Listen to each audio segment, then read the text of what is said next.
Bien, vamos a considerar el campo eléctrico de dos cargas puntuales.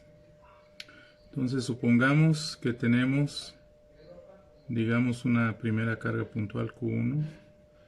Vamos a considerar la positiva ahorita, que está colocada en el punto P1 de coordenadas X1, Y1. Otra carga puntual, digamos negativa, que está colocada en el punto P2 de coordenadas X2, Y2. Y supongamos que queremos calcular el campo eléctrico en un punto P0 de coordenadas X0, Y0.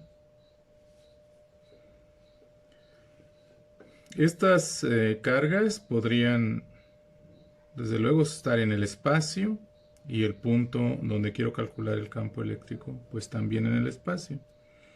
Sin embargo, en este caso, las cargas pues están en ciertos puntos, ¿verdad?, del espacio, digamos, y también otro punto es donde quiero yo calcular el campo.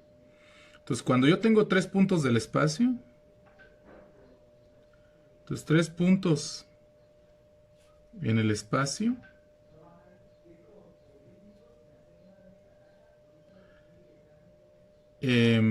viven en un mismo plano. Si yo tengo 3 puntos en el espacio, los 3 viven en un mismo plano. Por lo cual, entonces puedo agarrar esos 3 puntos y meterlos a un plano, y ese plano volverlo el plano cartesiano que normalmente uso para estudiar fenómenos en el plano. De esta manera yo efectivamente puedo hablar de que el punto donde está colocada la carga 1 tiene nada más 2 coordenadas e igual cada punto.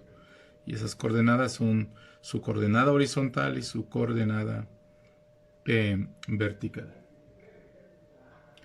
Ahora, vamos a considerar la geometría de nuestra configuración, porque a esto se le llama configuración de carga. Configuración de carga. Así está configurada la carga. Y vamos a considerar su geometría. Entonces, su geometría nos habla de que entonces hay una distancia R10, R10 de la carga número 1 al punto donde yo quiero calcular el campo. Puedo hablar de una distancia R20, ¿verdad?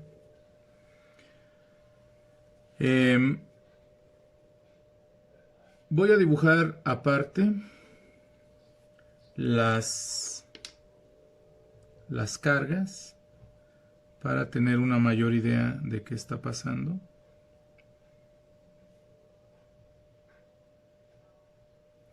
Cada una de forma independiente. Por ejemplo, tengo aquí el punto P0 de coordenadas X0, Y0, y tengo la carga Q1 en el punto P1 de coordenadas X1, Y1. Entonces puedo considerar un triángulo que tenga lados vertical y horizontal. Por lo tanto sería un triángulo rectángulo, y cuya hipotenusa sea precisamente esta distancia R10, ¿verdad? Entonces, desde luego que puedo considerar también los lados de ese triángulo, a los cuales voy a denotar como valor absoluto de un delta x1, x porque es en la dirección x y 1 porque se refiere a la carga 1, y de manera similar delta y1 para el lado vertical. Notemos que este delta x1 lo puedo escribir como el valor absoluto de las diferencias entre las abscisas. ¿Por qué es así? Porque si yo quiero medir cuánto mide este lado horizontal, pues simplemente tengo que quitarle a la abscisa x1 la abscisa x0, o al revés, a la abscisa x0 le quito la x1, y con eso me da la diferencia que hay de aquí a aquí, ¿verdad? Y por lo tanto, esta es una forma de referirse a la longitud del lado horizontal. Para la longitud del lado vertical tenemos una cosa análoga como el valor absoluto de la diferencia de las ordenadas, se le llama en este caso, ¿verdad? Ahora, voy a considerar también el ángulo agudo. Agudo es importante con la recta horizontal.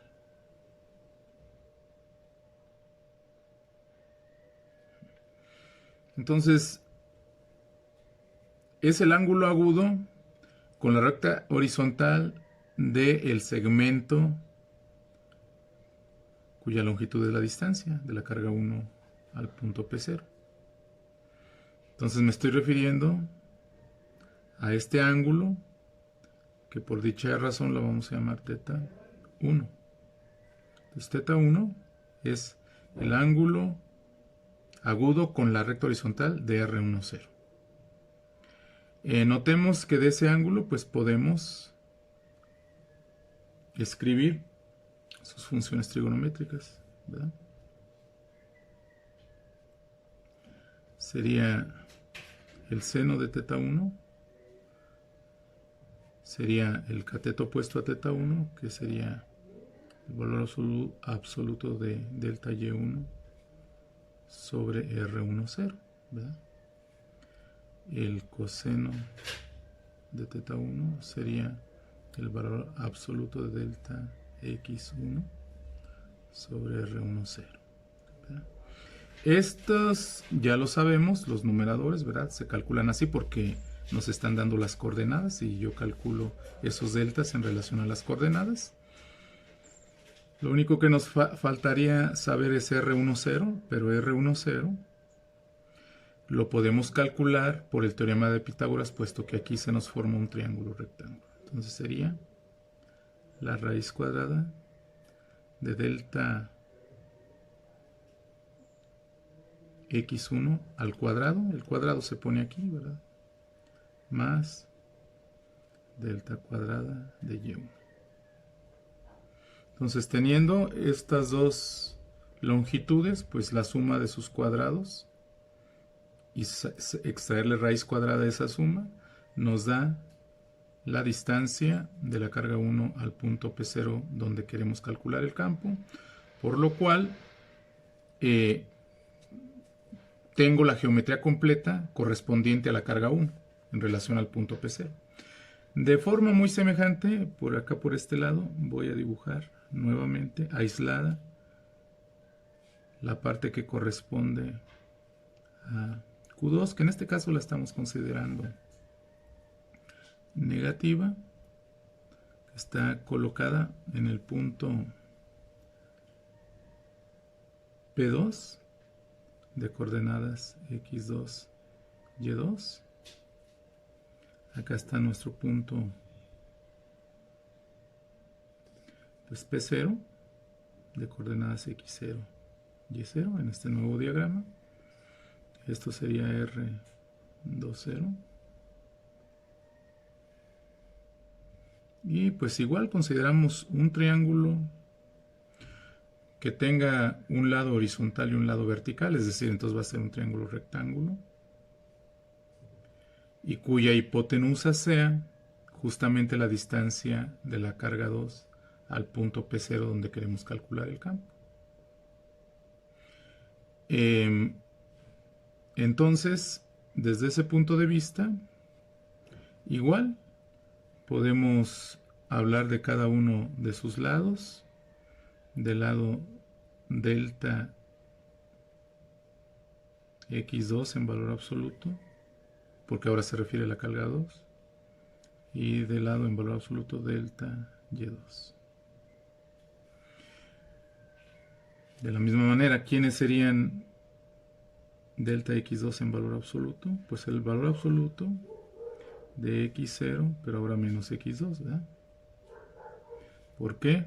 Porque si quiero calcular esta distancia, esta longitud del lado horizontal, pues tengo que restar la x que corresponde al punto P0, que es x0, le tengo que quitar la x que corresponde al punto donde está colocada la carga P2, que es x2, es x0 menos x2.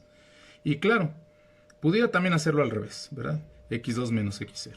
Pero finalmente se tiene que sacar el valor absoluto porque quiero hablar de la pura longitud, ahorita en este método, de el lado horizontal de este triángulo.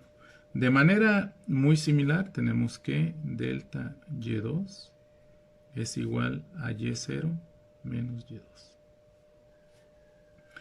También en este caso podemos hablar de teta 2. Teta 2 va a ser el ángulo agudo con la recta horizontal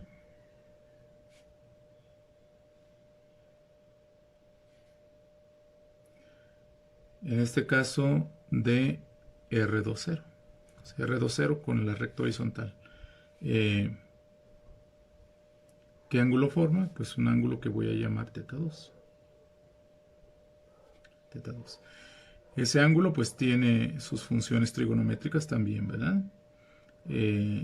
Tendríamos que seno de teta 2 es igual a delta y2 sobre R20 y el coseno de teta 2 será igual a delta x2 sobre R20. En forma completamente análoga acá, ¿por qué? Pues delta y2 en valor absoluto es la longitud del lado opuesto a teta 2, delta x2, la longitud del lado, del lado adyacente, del cateto adyacente a teta 2. Entonces por eso tenemos también estas funciones trigonométricas. Ahora aquí hablamos de R20, ¿verdad? Que es la distancia de la carga 2 al punto P0 y por el teorema de Pitágoras es la hipotenusa de este triángulo rectángulo. Sería la raíz cuadrada de delta cuadrada x2 más delta cuadrada y2. La suma de los cuadrados de las longitudes de los catetos, ¿verdad? Delta x2 y delta y2. Y a eso le extraemos la raíz cuadrada. Entonces, de esta manera, pues ya tenemos clara la geometría de esta configuración de carga, la geometría de esta configuración de carga. Ahora vamos a la física. ¿Cuál es el campo que se forma por la carga 1? Bueno, el campo que se forma por la carga 1 es un vector, ¿verdad?, que lleva la dirección de R10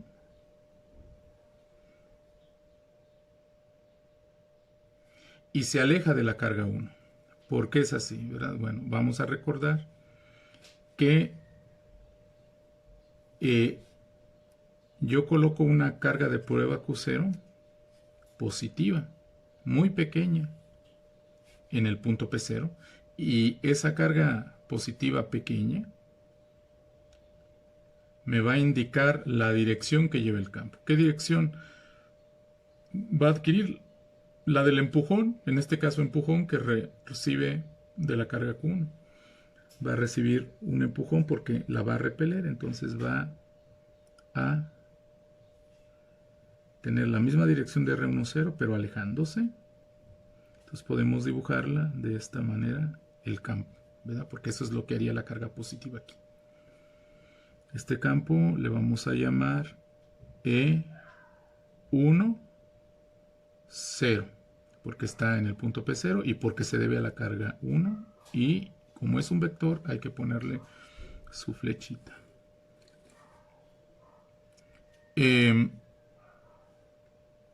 Entonces, el campo E1, 0 tiene magnitud, que la magnitud la escribimos sin la flechita, E1, 0. Y esa magnitud está dada por el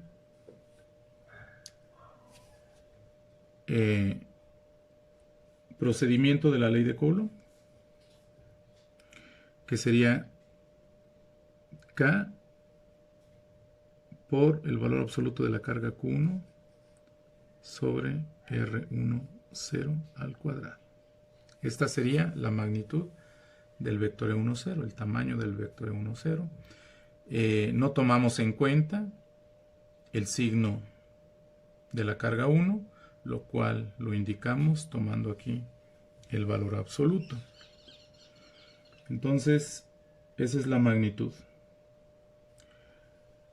Y la dirección, pues ya sabemos que es la de la carga de prueba positiva, ¿verdad? Que va en la dirección de R1, 0 alejándose. De similar manera, nosotros podemos hablar de el campo que se forma debido a la carga Q2. Es aplicado aquí, pero nosotros si aquí ponemos nuestra carga positiva, si la ponemos aquí, va a ser jalada hacia la carga Q2, puesto que en este caso es negativa. De manera que el vector E2 podemos pensar E2, 0, lo podemos dibujar así. Ese vector E2, 0 tiene también una magnitud, ¿verdad? Entonces el campo E2, 0 tiene magnitud que le llamamos E2, 0, que sería la constante por el valor absoluto ahora de la carga Q2, que es quien está causando este campo, sobre R2, 0 al cuadrado. Entonces nosotros, por la ley de Coulomb, en este momento podemos calcular las magnitudes de estos dos campos que ya dibujamos. Y dibujamos porque llevan la dirección de la recta que une las cargas con el punto y alejándose o acercándose según sea el caso. En el primer caso de la carga Q1 es alejándose, en el segundo caso es acercándose. Bien. Ahora, tengo ya estos dos campos, los cuales tengo la magnitud y la dirección, ¿verdad? Que tienen.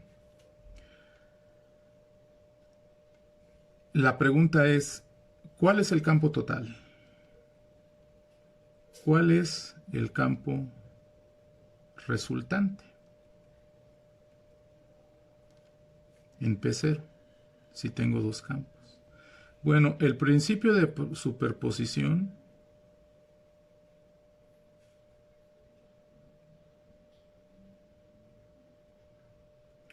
me indica que yo tengo que sumar vectorialmente estos dos campos para que se obtenga el campo resultante, ¿verdad? Eso lo escribo así, el campo resultante, le vamos a llamar nada más E0,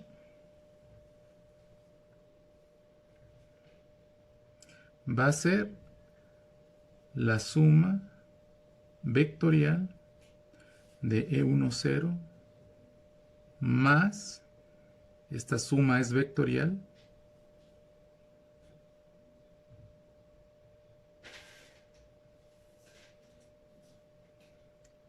E20 vector.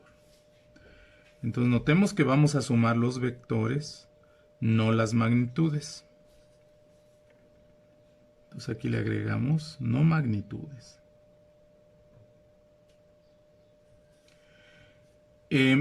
Vamos a dibujar estos dos vectores que habíamos dibujado aisladamente ahora en el primer diagrama, ¿verdad? Para ver qué es lo que está pasando. Bueno, si dibujamos el primer vector, pues va a ir en esta dirección, ¿verdad? Este sería E10, ¿verdad? Este vector de aquí. Y E20, pues sería este vector de acá. Ahorita lo estamos dibujando de manera indicativa, de manera genérica o de manera cualitativa, porque todavía no sabemos con exactitud qué magnitud tengan. Esa magnitud viene dada por esto, este tamaño que tienen cada uno. Sin embargo, ¿qué significa obtener el campo en este punto? El campo total, el campo resultante, ¿verdad? Puede ser resultante o total, ¿verdad?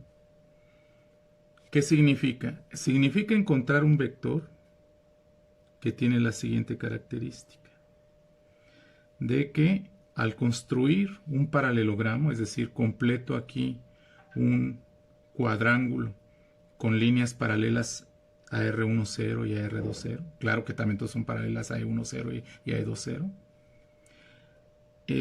y considerar la diagonal de ese paralelogramo que parte de P0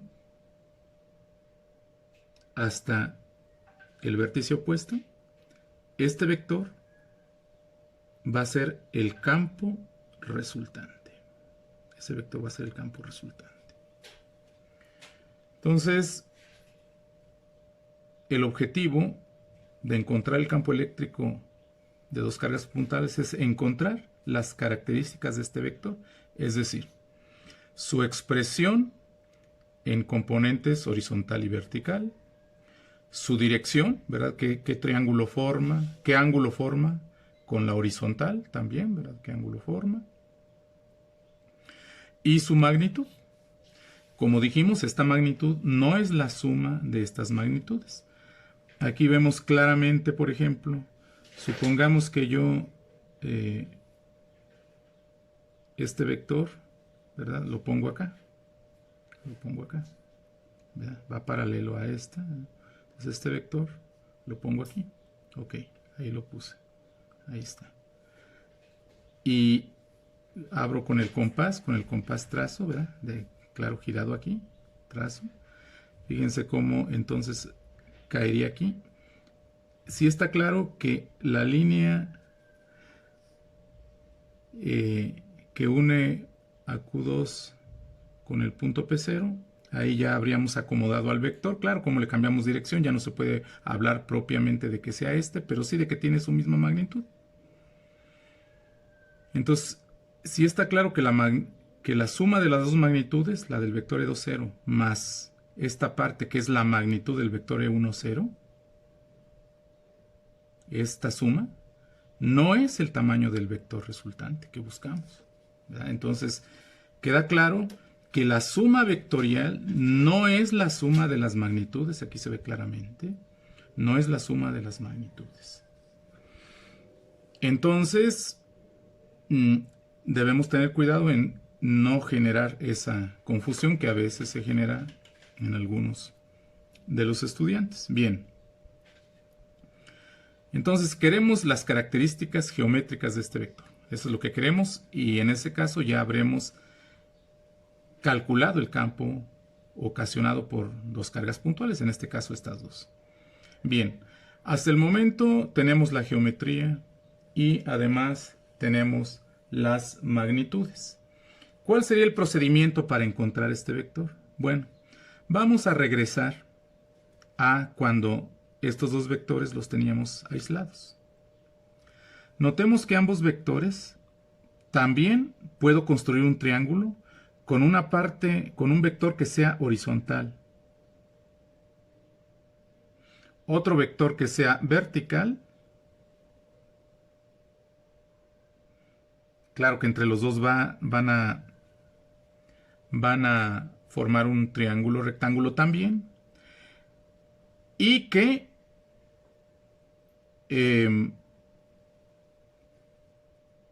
la suma de uno y otro, la suma vectorial, estoy hablando, ¿verdad?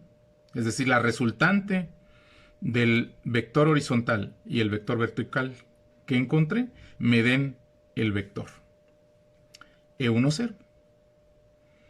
Entonces, siempre podemos hacer eso con cualquier vector. Me dan un vector, puedo agarrar un vector horizontal y otro vertical de manera que su resultante sea el vector original.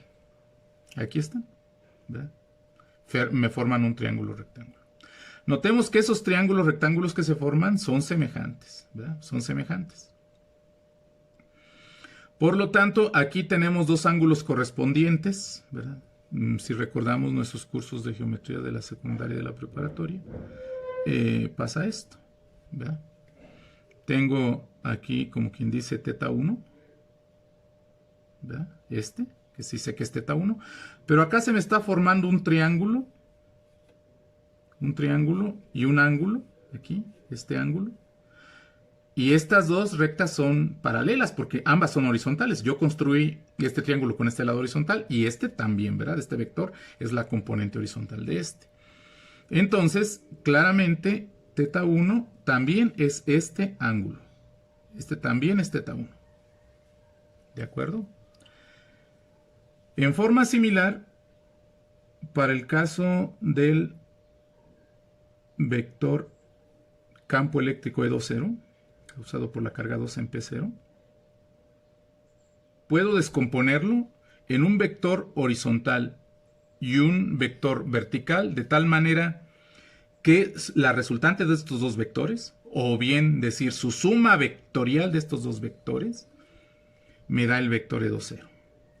Aquí está claro, miren, aquí de hecho hasta se encimó en el triángulo, acá no se encimó, acá quedó fuera del otro triángulo, pero está claro que el ángulo entre la horizontal y el vector campo también es θ2. ¿De acuerdo? Entonces eso es importante tenerlo en cuenta, que se forman entonces dos triángulos. Teníamos originalmente un triángulo en el espacio de configuraciones.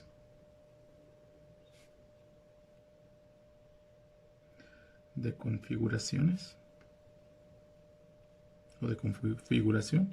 Y un triángulo en el espacio de campos. ¿Verdad? Tenemos dos triángulos. Para cada carga. ¿Verdad? Por ejemplo, para la carga 1, este es el triángulo correspondiente al espacio de configuración. Y este es el triángulo correspondiente al espacio de campos. Para la carga 2, este es el triángulo correspondiente a el espacio de configuración y este es el triángulo correspondiente al espacio de campos, ¿verdad? Son triángulos semejantes, ¿verdad?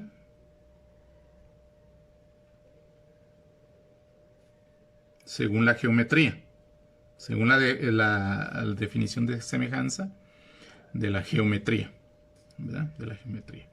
Por lo tanto, pues por eso ya vimos que tienen este lado, este ángulo igual, ¿verdad?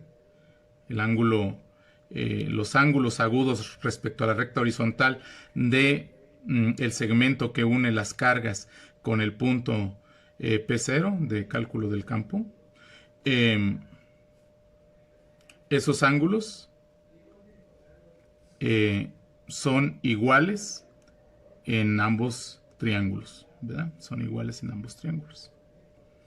Esos ángulos agudos formados con la horizontal. De esta manera, nuestro objetivo es construir este vector y tenemos que construirlo a partir de estos dos vectores. Pero por eso los descomponemos en estas dos partes, ¿verdad? ¿Cómo le llamamos a la parte horizontal, al vector horizontal? Pues si estoy descomponiendo E1, 0, le llamo E1, 0 en X. A la parte vertical, al vector vertical, E1, 0, en Y. De la misma manera, a la parte horizontal del vector E20 se le denota E20 en X, y a la parte vertical E20 en Y. ¿De acuerdo? Bien. Entonces, estos dos vectores se les llama proyecciones del vector campo en las direcciones horizontal y vertical para cada caso. Esos vectores pues pueden expresarse en función de los vectores unitarios canónicos o versores, que ya también hemos hablado, ¿verdad? Y justamente hacia allá es donde queremos ir en este momento, ¿verdad?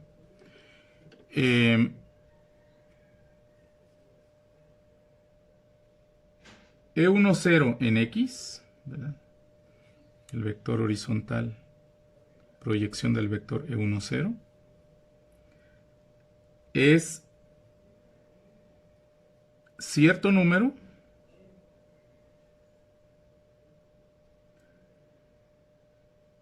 en X por Y.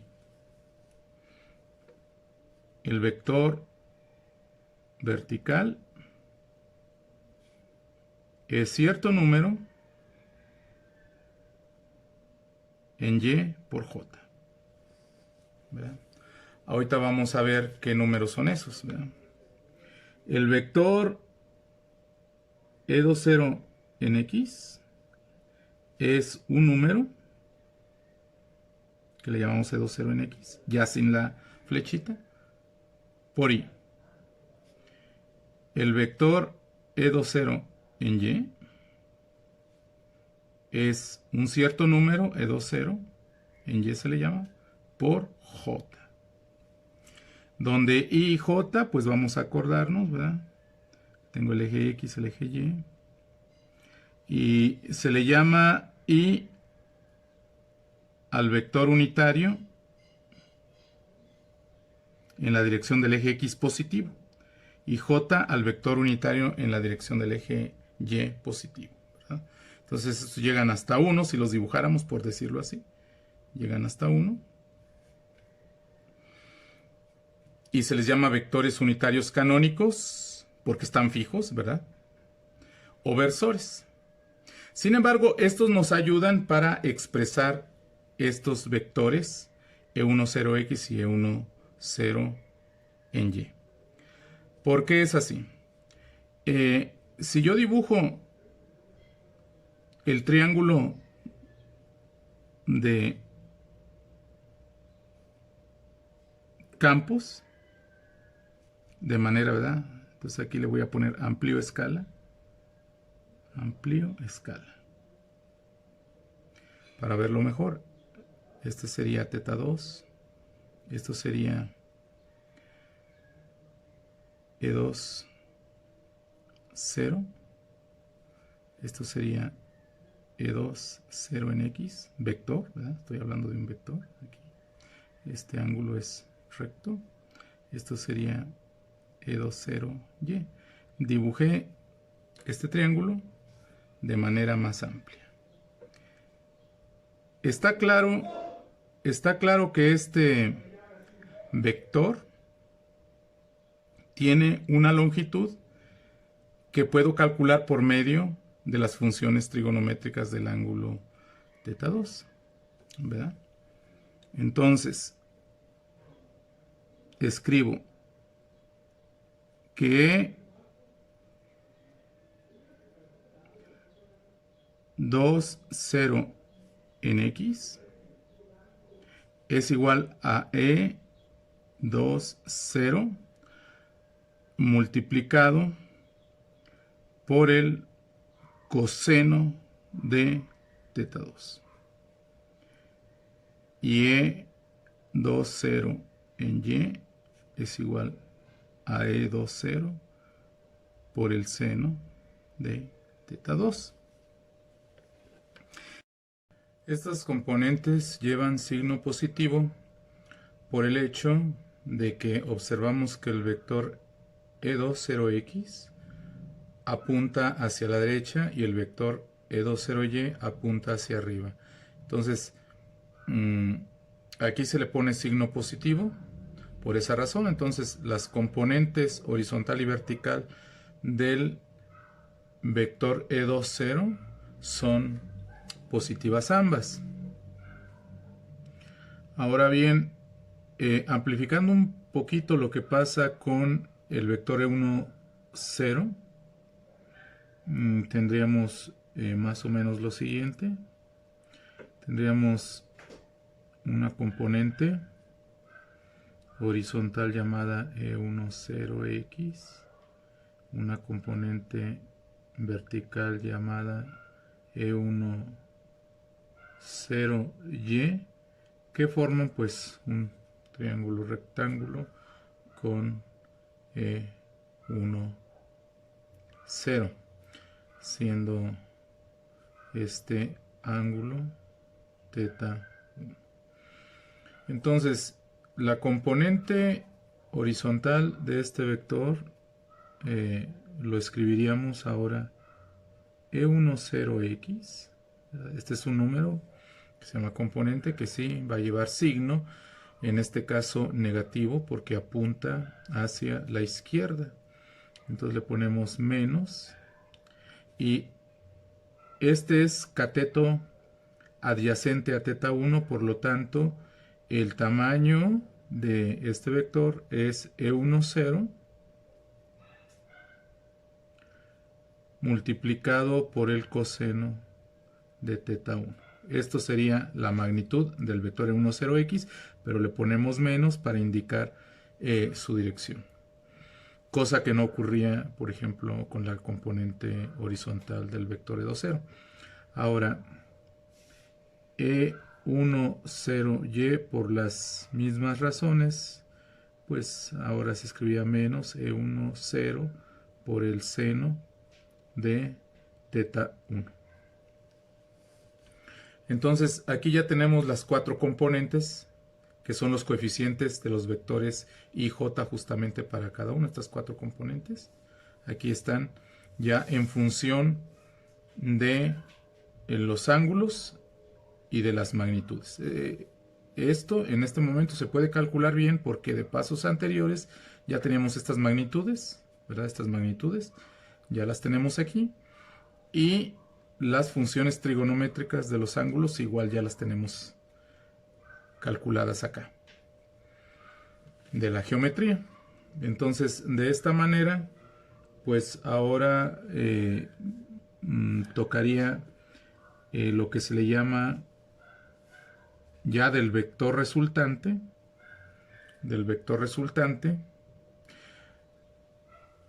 Voy a dibujar este vector resultante acá y de manera un poquito más grande. Este vector resultante lo estamos llamando E0. Pero vean ustedes que este vector resultante también tiene o debe tener una componente horizontal y una vertical. Más o menos a como se ve la situación allí, ahorita esto lo estamos dibujando cualitativamente. Más o menos así se vería. Donde esto entonces es E0x y el vector vertical E0y. ¿Verdad? Acuérdense que las otras componentes llevan el 1 y el 2 dependiendo de qué carga, pero este, como es el resultante, ya no se le escribe ni 1 ni 2, simplemente el 0. Y la cuestión es que no sabemos ni el ángulo ni cuánto miden estos tres vectores ahorita de momento. Justamente hacia allá es donde queremos ir, a quererlo saber. Pero lo que sí sabemos es que este vector proyección horizontal del vector resultante, campo, ¿Qué debe ser? 0x vector,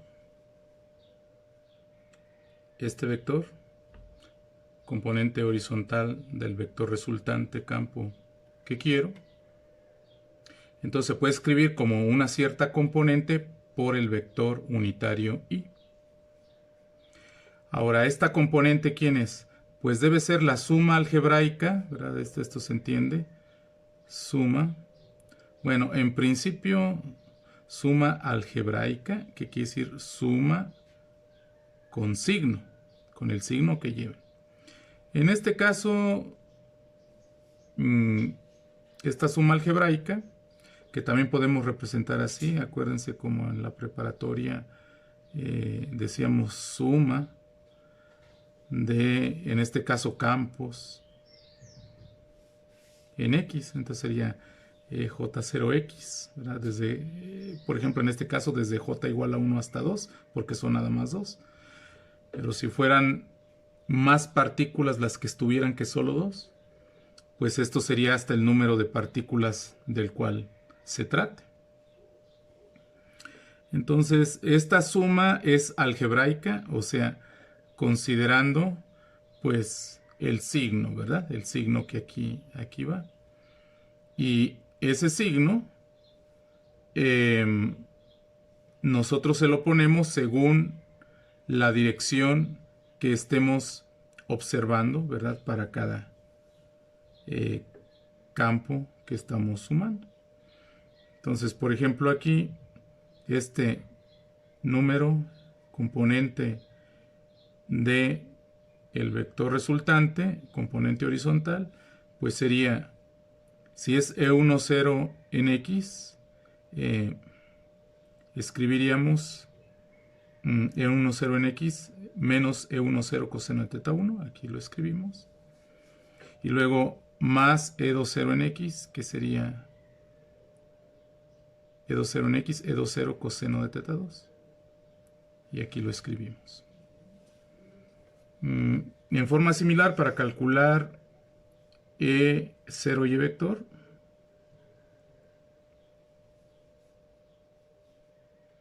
pues este vector debe ser cierto número, cierta componente, ¿verdad?, multiplicado por el vector J unitario, ¿verdad? Entonces ese número o componente E0y tiene que ser E10 en Y más E20 en Y.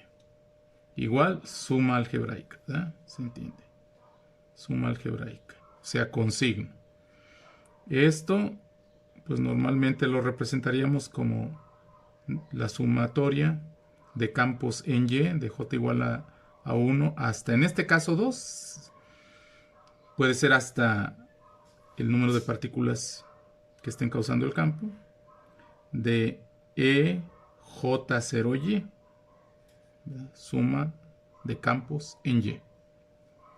Entonces, ese E0Y sería E10Y, que lo tenemos aquí, y es negativo, por eso hay que considerar el signo, menos E10 seno de teta 1, más E20Y, y E20Y es positivo en este caso, más E20 por seno de teta 2.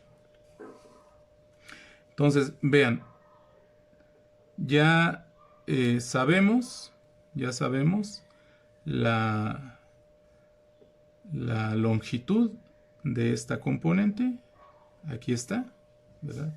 Porque cada una de estas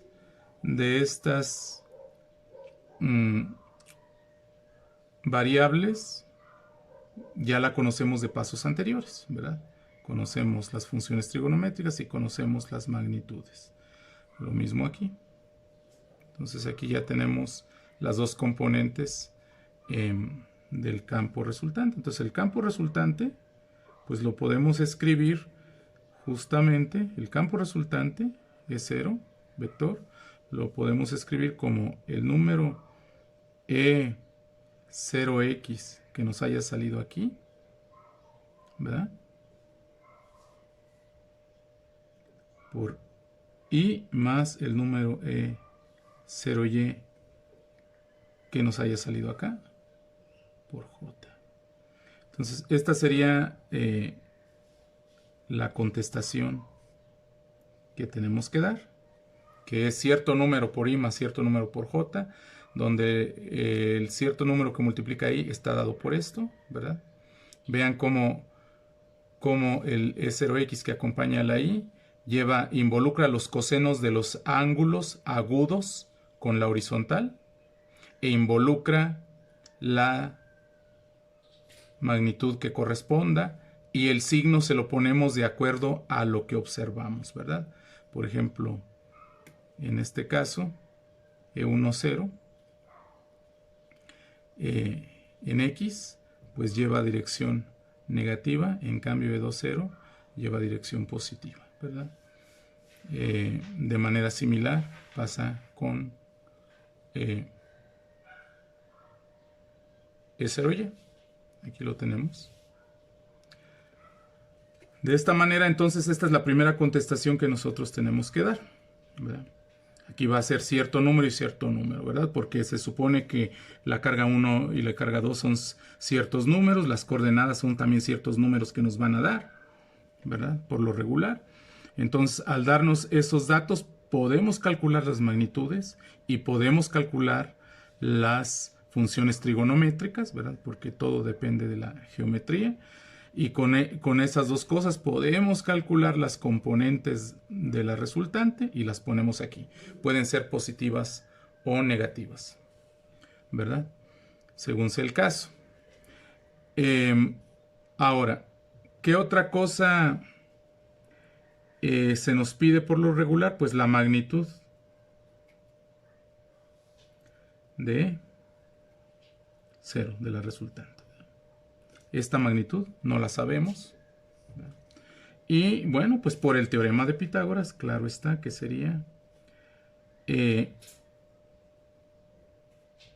E0x al cuadrado más E0y al cuadrado, ¿no? Que son como estos números ya los tenemos, no hay ningún problema. Calculamos sus cuadrados, sumamos esos cuadrados, extraemos la raíz cuadrada. Entonces, con eso tenemos esto. En la preparatoria, por ejemplo, hablábamos mucho de escribir que suma de componentes en X, ¿verdad? Entonces, si lo escribimos con esa notación, la sumatoria de 1 a 2 de J0x, y esto al cuadrado, más la sumatoria de J igual a 1 a 2. En este caso a 2, porque son dos partículas. Si son n partículas, pues serían las n partículas de J0y al cuadrado, ¿verdad? Así en la preparatoria muchas veces lo escribíamos de esta forma, ¿verdad? Con ayuda de estos dos, los cuadrados. Entonces, este es el otro dato que tendríamos que dar por lo regular en un problema del cálculo del campo de dos caras puntuales. Y por último, tendríamos que dar este ángulo, ¿verdad? Aquí voy a escribirlo por fuera porque ya nos amontonamos ahí. Se le llamaría θ de E0, ¿verdad? Es el ángulo de inclinación del campo, ¿verdad?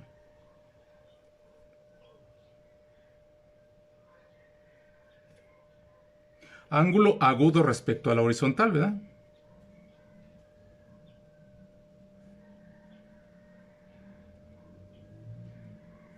Inclinación del campo resultante. Ese campo resultante, pues le estamos llamando E vector sub 0.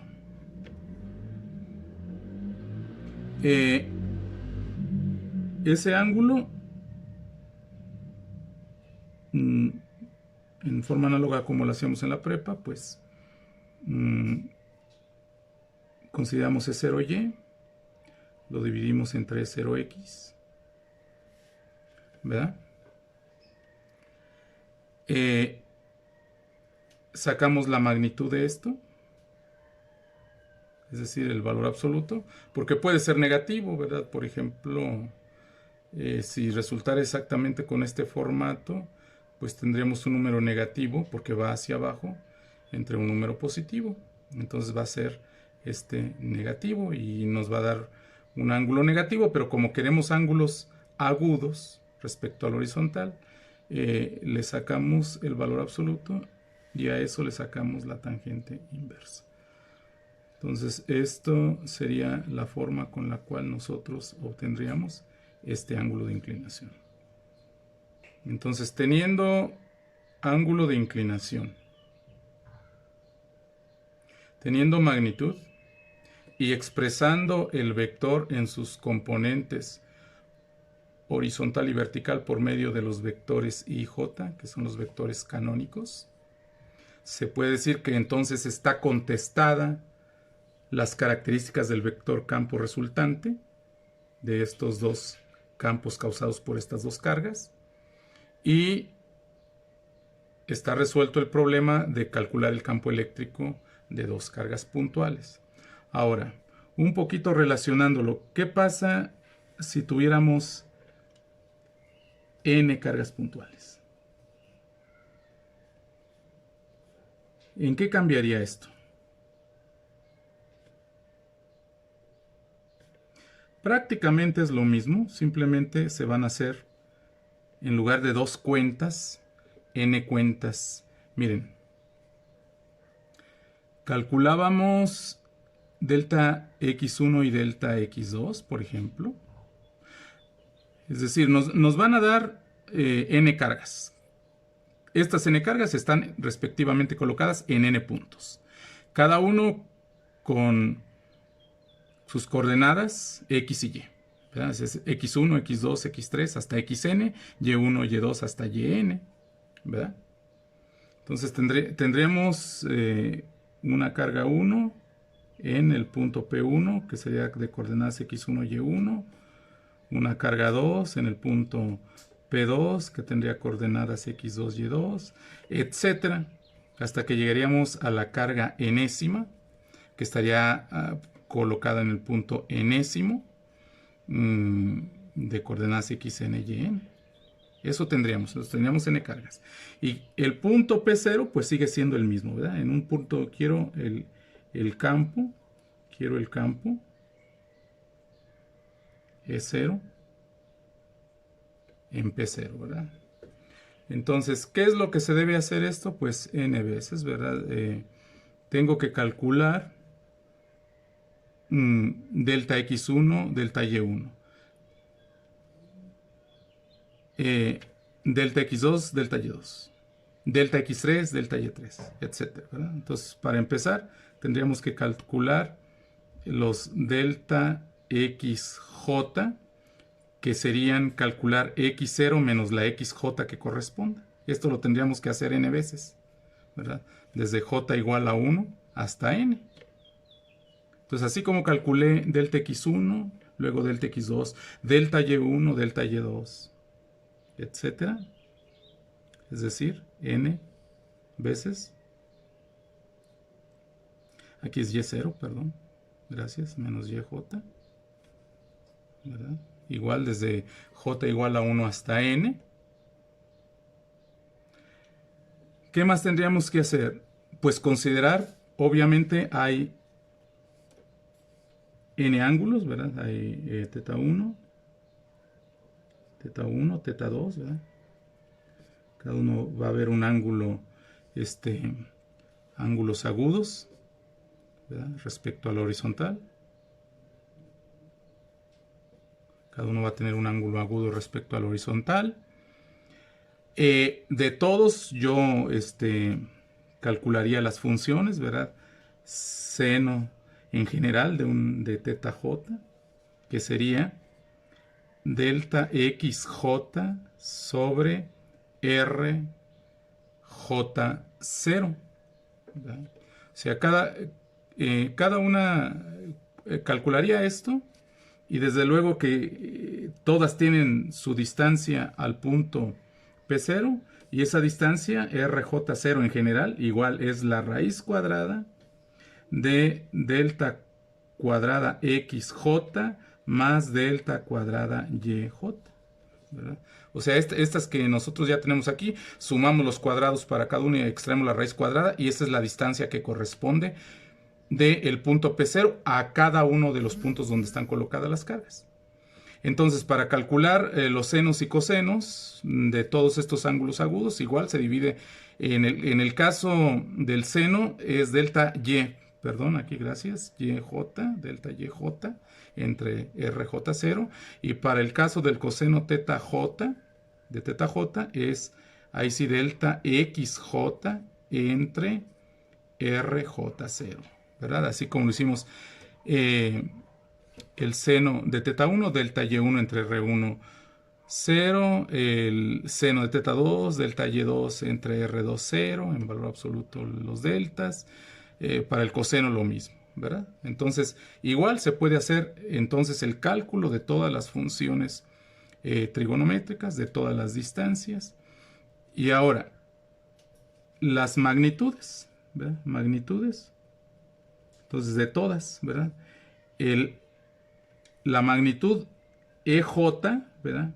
0, pues va a ser K por la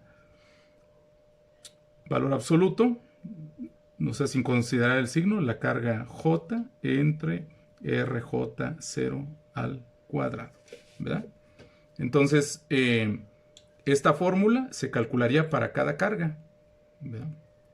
Y obtendría las magnitudes de los campos eléctricos causados individualmente por cada carga. Y después de eso, entonces ya puedo obtener lo que seguía, ¿verdad? Que es cada una de las componentes en X y en Y de cada uno de los campos causado por cada carga, ¿verdad? Por ejemplo, EJ0X, ¿verdad? Donde J puede ser 1, 2, 3 hasta N, ¿verdad? EJ0X sería EJ0 multiplicado por el coseno de teta J. J0Y sería EJ0 multiplicado por el seno de teta J. Entonces obtendría todos estos, ¿verdad? Para la carga 1, para la carga 2, etc. Aquí es importante notar que hay que poner aquí el signo. Entonces aquí póngales SGN, que quiere decir signo. Debe llevar signo aquí y signo acá, ¿verdad? Y signo acá. Este signo es de acuerdo a la dirección que nosotros veamos, ¿verdad? Dirección en diagrama. Entonces aquí a algunos les vamos a poner positivo, otros negativo. Por ejemplo, en este caso le pusimos positivo a estas porque ambas son positivas, ambas componentes. A estas ambas negativas porque ambas son negativas. Pero habrá casos donde haya una componente positiva y otra negativa. Este es un caso, ¿verdad? Habrá un EJ, un EJ 0 que vaya así. Este sería teta J, que vaya así. Este sería EJ0X, este sería EJ0Y. Y aquí a EJ0Y en la componente correspondiente le tendría que poner signo negativo y positivo a la EJ0X, aquí en esta parte. Entonces, en eso es en lo que hay que tener cuidado. Y después de que se tengan estas, pues ahora se calcula la suma de todas esas componentes, ¿verdad? Miren, ¿verdad? ¿Qué se va a calcular? Pues E0X, que sería EJ0X, bueno, E1, ¿verdad? Desde la 1 más la 2, 0x más bla, bla, bla, hasta que llegamos a EN0x, ¿verdad? Eso se puede abreviar como la sumatoria de j igual a 1 hasta n. Lo que les digo, suma de componentes en x, pero sería hasta la n. Aquí fue hasta la 2 porque hay 2, pero hasta la n de ej0x. Ya le llamo j, ¿verdad? Ya no 1, 2, ¿verdad? Porque estoy indicando la sumatoria. De similar manera, yo puedo calcular e0y como la sumatoria de j igual a 1 hasta n de las ej0y. ¿Y quiénes son las ej0y? Pues todas estas de aquí. ¿Quiénes son las ej0x? Pues todas estas de acá, ¿verdad? Y todo esto ya lo tengo, ¿verdad?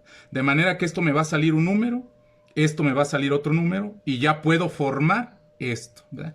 Aquí, hasta aquí, todo es diferente y vuelve a ser igual porque ya nada más tengo un E0X. La diferencia que aquí lo saqué simplemente con 2 cargas y acá lo voy a sacar con n cargas. Igual este, aquí se sacó con 2 cargas, acá lo voy a sacar con n cargas, pero lo demás es exactamente igual a partir de aquí. Entonces, como ven, este sería... El tema fue hacerlo para 2 cargas puntuales, pero se puede hacer para n cargas puntuales. Y de hecho, en varios problemas se van a hacer para varias cargas puntuales, que ya sería seguir el procedimiento de este modo.